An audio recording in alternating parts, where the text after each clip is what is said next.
Merhabalar, hoş geldiniz. Mardin Büyükşehir Belediyesi Kadın ve Aile Hizmetleri Daire Başkanı Diyetisyeni Sara Ayyıldız ben. Yaklaşık 9 yıldır burada hizmet vermekteyim.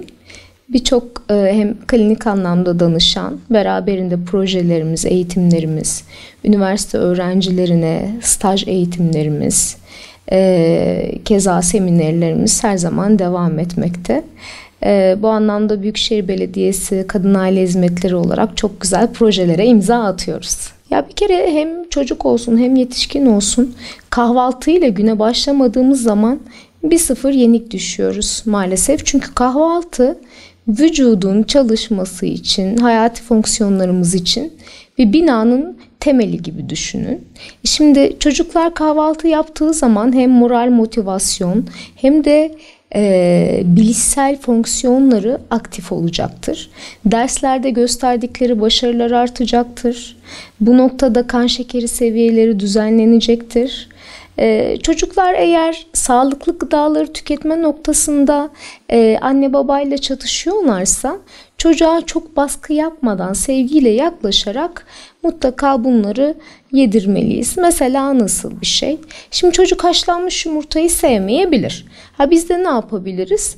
Yumurtayı bir omlet haline dönüştürüp omletin üzerine işte havuçtan göz, salatalıktan ağız, işte domatesten burun vesaire böyle sevdirerek çocuğa bunu yedirebiliriz. Şimdi burada anne babanın çocuğa aşıladığı alışkanlıklar önemli.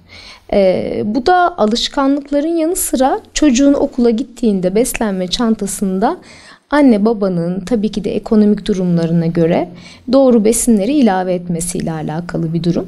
Yalnız kantin satışlarında maalesef biz bazen okul geziyoruz eğitimler için. Öğretmenleri ve idarecileri de uyarıyoruz. Lütfen gazlı içecekler, paketli gıdalar, cipsler vesaire satmayınız diye. Tabii ki bunun önüne geçenler oluyor. Bunu uygulamayanlar da oluyor. İlk etapta çocukları bu gıdalardan uzak tutarak beslenmelerini tamamen anne ve babanın hazırladığı gıdalarla karşılamamız gerekiyor. Diğer anlamda bu gıdalar fazlasıyla hem obezite hem de sağlık sorunlarına yol açabilir. Tabii ki ambalajlı ürünler. Şimdi çocuk özellikle kahvaltı yapmıyor. Okula gittiğinde biliyorsunuz bu tostları artık içinde monosodyum glutamat olan işte soslarla, ketçap, mayonez vesaire sağlıksız sucuklarla birleştirip çocukların tüketimine sunuyorlar. Bu onlara daha cazip geliyor.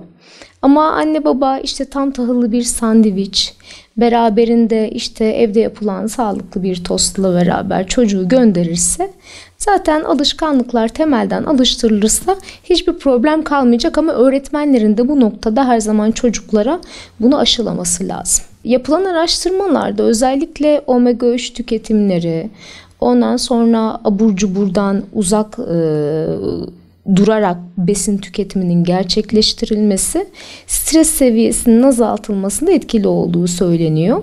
Şundan kaynaklı bağırsaklarımızdaki mutluluk hormonunun yani strese karşı olan hormon serotoninin salgılanmasının %75'i gerçekleşmekte. Biz eğer bağırsaklarımızı rahatsız edecek gıdalarla beslersek eğer bu tabii ki de serotonin eksikliğine sebep olur. Bundan dolayı kişide stres faktörü çok daha fazla artar. O yüzden mutlaka omega 3 içeren özellikle ceviz, balık, yeşil sebzeler bunları mutlaka eklememiz gerekiyor. Probiyotik içerikli gıdalar, kefir, yoğurt bunlar stres alışkanlığını azaltacaktır. Strese karşı engel faktör olacaktır pek tabii. Ve o dönemde biraz aslında psikolojik olarak çocuğun üzerine çok yüklenmeyip ne zaman doydum derse o zaman tamam deyip sofradan kalkmasına da izin vermek gerekiyor. Şimdi fast food dediğimiz zaman aklımıza sadece hamburger geliyor. Yani daha çok gerçi çocukların hamburger sevdası belli. Ama fast food dediğimiz zaman geniş bir açıdan baktığımızda dışarıda pişirilen kızarmış tavuklar, beraberinde pizzalar ya da işte soslu yemekler, makarnalar bunlar hepsi dahil maalesef. Ve bunların hiçbir besleyici değeri tabii ki de hani olabilir bir tık eğer işte hamburgeri ekarte ediyorum. Fakat tamamen sağlıksız yağlar ve ağır soslarla yapıldığı için kişide enerji alımını arttırıp direkt olarak yağ artışına sebep olabilecektir. Ve çocuklar artık biliyorsunuz televizyon önünde yemek yeme alışkanlığı, işte ne bileyim aile ortamında bir masada beraber yemek yeme alışkanlığı kalktığı için bundan dolayı daha çok kilo alımına yönelmektedirler. O yüzden biz çocuğumuza yemeği verdiğimizde televizyonu kapatmasını isteyeceğiz. Bir porsiyon kontrolü sağlayacağız tabağında. Tamamen ebeveynlere sesleniyoruz. Bu noktada lütfen çocuklarınıza her zaman siz de kendi tabağınızla örnek olun. Tabii ki bu çok önemli. Yani gün içerisinde az önce serotonin hormonundan bahsettik. Ruhsal anlamda iyi olabilmemiz için vücudumuzda, özellikle bağırsaklarımızda bizi hantallaştırmayacak, lavabo ihtiyacımızı rahatlıkla gerçekleştirebileceğimiz bir beslenme alışkanlığını gerçekleştirmemiz lazım.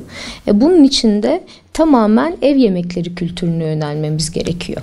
Şimdi her zaman ev yemekleri kültürü diyoruz ama evde bazen pişirilen yemekler de sağlıksız olabiliyor.